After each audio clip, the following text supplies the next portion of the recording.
长期的债务有3000多亿，为了要解决这个问题，上新部要开放市立出名建筑和企业来提名，像讲高雄展览馆、高雄市立图书馆，若是纳管理金，个人或者是公司拢会当提名。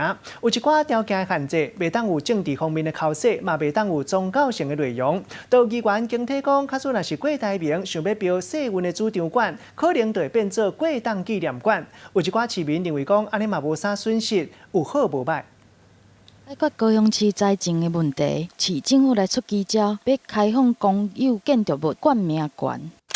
都有网友伫问，凤山的行政中心敢会当冠名，也是台湾头前敢会出现中国来变相冠名？阁有人讲话真酸，讲习近平万岁纪念馆可能会来出现。那安尼高雄的市民是安怎看？要有人啊，没有人你挂起来也是空的啊。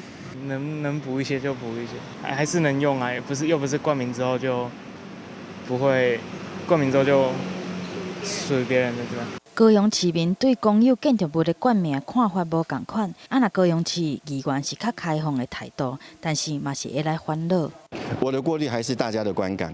台湾首富郭台铭能不能有这个权利？我相信他也可以。不过他现在因为是总统候选人，比较敏感呐。否则这个世运主场馆变成果冻纪念馆呢，其实也蛮有它的话题性哈。今年5月，公有建筑冠名条例通过，市政府会当开放公有建筑物冠名来收关礼金。有名的代表，参像是高雄世运主馆、高雄市的图书馆，也是高雄展览馆，拢会当来冠名赞助。毋过市政府嘛，毋是拢总会答应。参像是有政治、宗教企图、妨害变更使用目的，也是影响公权力的，就袂当冠名。